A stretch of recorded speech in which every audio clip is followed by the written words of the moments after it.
Okay, so when you think about business, what's the first image that pops into your head? Is it like a huge skyscraper, a global brand name you see everywhere? Yeah, for a lot of us, that's probably the default. Big corporations. Right. But what if that's not really the main picture? What if the real engine, the backbone of economies, including right here in Saudi Arabia, looks quite different? Exactly. It's often much smaller scale. So today on the deep dive, we'll dive into that. We're looking at small businesses, micro businesses, medium enterprises, SMEs. Yeah, whole spectrum. Our mission here is to unpack what really makes a business small. Figure out where they actually have an edge, maybe surprisingly, over the big guys. Understand the hurdles they face, and there are definitely hurdles, and really highlight their vital role, especially here in the Saudi context. And we've got a good mix of sources for this: research papers, official definitions, even some real-world examples to ground it all. Yeah, a solid stack to work from. And this matters, for you listening, because getting a handle on SMEs, it's kind of a shortcut to understanding what really powers so many economies. Right. It helps you appreciate that entrepreneurial spirit, the drive you see not just globally, but maybe right down the street in your own neighborhood. It's about seeing these smaller players doing, well, really important things. Okay, so let's start there. We need to get past assumptions. Yeah. When we say small business, how small is small? Is it just a feeling, or are there actual lines drawn? That's a great question, and honestly, it varies. What's small in one country might be different elsewhere. Oh, okay. But here in Saudi Arabia, we actually have a pretty clear official definition. Monsha'at, that's the small and medium enterprises general authority. They lay it out. Monsha'at, right. So what do they say? How do they break it down? Well, they categorize them. It's not just one size fits all. You've got micro, small, and medium. Micro, small, medium. Okay. So let's see. Micro is tiny, like 1 to 5 full-time employees. And their annual revenue. Up to 3 million Saudi riyals. Wow, okay. Really micro. Then you step up to small at 6 to 49 employees, and the revenue goes from 3 million up to 40 million riyals. Quite a jump there. It is. And then medium enterprises, they're looking at 50 to 249 employees and revenues between 40 million and 200 million riyals. Yes. So quite a range covered under that SME umbrella. Definitely. It's specific criteria. And Monsha'at even has an online tool. Businesses can use it to figure out their official size and get a certificate. Handy.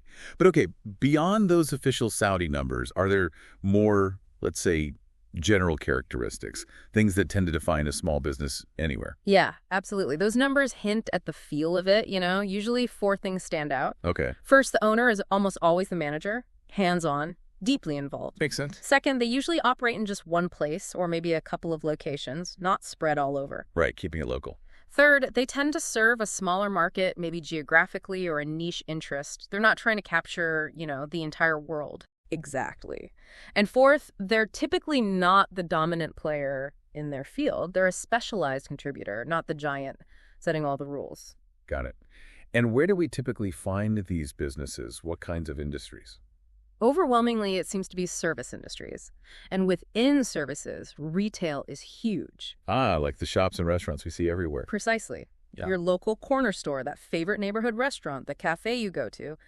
Those are classic examples. They fit those characteristics perfectly. That really helps picture it.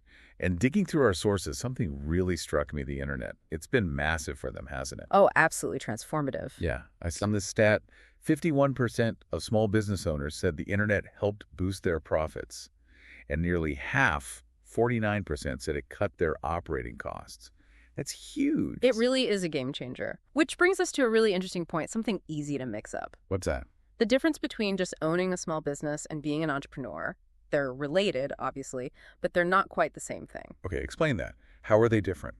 You can run a perfectly good, successful small business without necessarily having that classic entrepreneurial drive for, say, massive growth or constant innovation. Oh, right. Let's take an example. Imagine Ali and Hassan. They both own small shops, maybe near Riyadh. Under the Monsha'at definition, they're both micro businesses. Okay. 2 shop owners. Right. Now, Ali, maybe he inherited his shop, he keeps it running, serves the local folks, does a good job, he's happy with that, no plans to, open 5 more. Stable. Stable in that way. Exactly. But Hassan, He borrowed money to start his shop. He sells unique things, maybe stuff he designed. And he's already got plans for 2 more locations, maybe even selling online internationally. Okay, so Hassan's got bigger ambitions. Precisely.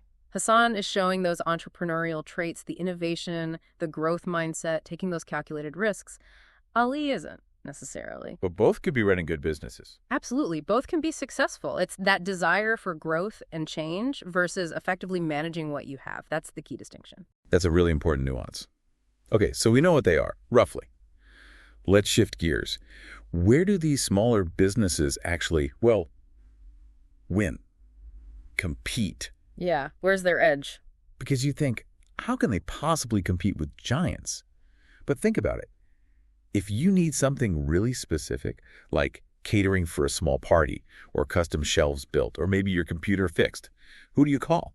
Usually not the huge corporation, right? Exactly. You look for someone smaller, more specialized. And that's where they get their competitive advantage. It's not about scale for them. It's about precision, personalization. Okay. They thrive where the big companies are just too, well, big and standardized to be effective.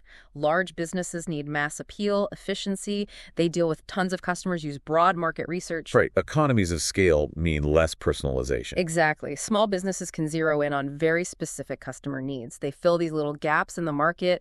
Maybe the demand is too small or too niche for a big company to bother with. Plus, they usually have much more direct contact with their customers. They're often physically closer. They talk to people directly, get real feedback face to face, not just survey data. That direct connection must be powerful. Immensely. And it also means they're really well suited for unique, customized services. Think event planning, custom installations, things that need real attention to detail. Right. Things that require understanding the individual customer. Yes. The people working there often take a real personal interest.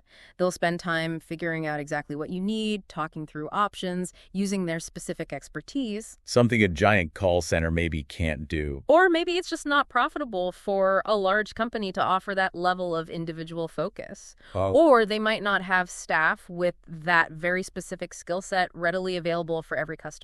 So summing that up, Yeah. Small businesses do well when customers need something unique, want personal attention, and maybe they're willing to pay a bit more for that perfect fit. That's a great way to put it, and the data backs it up. Our sources show that when you ask consumers who they think cares most about them, the majority point to small businesses. That's a really strong perception advantage. It is. But let's not paint too rosy a picture. It's definitely not easy street. No. No. The hard truth is, starting and growing a successful new business is tough, really tough. And the failure rate for SMEs, it's significantly higher than for big companies. Oof. Okay. Yeah, I remember reading this anecdote about someone's grandfather, Sarah's grandfather, I think, ran a small hardware store. He talked about how exciting it was, sure, but also just how incredibly hard. Constant work, learning from screw-ups, just not giving up. That sounds intense. So what trips them up? Our sources must have listed common reasons for failure. They did. It's a sobering list, really. Things like not keeping good records. Seems basic, but it happens. Yeah, paperwork can pile up. Lack of enough capital is a big one. Running out of money before you gain traction. Classic startup problem. Then there's lack of management experience. Or even lack of experience in that specific kind of business. You might be a great manager, but do you know the restaurant industry? Good point. What else? Not keeping a tight rein on operating expenses, costs getting out of control, choosing a poor location still critical for many businesses. Location, location, location. Still true. Mm-hmm. Problems managing credit you offer customers. Sometimes just plain low sales. Intense competition, too. And I imagine burnout is a factor. Absolutely. The last one often mentioned is the sheer time commitment. The business demanding more hours than the owner can realistically or is willing to put in leads straight to burnout. Wow, okay. That's a lot of potential pitfalls. It is. And look, risk is part of the game. Many successful entrepreneurs failed multiple times first. But the key thing is, these challenges can be managed. Help is available. Right. It's not insurmountable. What kind of help is out there, especially here in Saudi Arabia? Well, we mentioned Monsha'at already. They're a major resource. There's also the Social Development Bank and the Research Development and Innovation Authority, all focused on supporting SMEs. Government-backed support. Yes. But beyond that, think about universities and colleges. Often, faculty have expertise they can share. And don't forget local business groups, like chambers of commerce. Peer support and networking. Exactly. People who've been there face similar problems and are often willing to share advice and experience. Invaluable stuff. This has been fascinating. It really shows the true grit involved.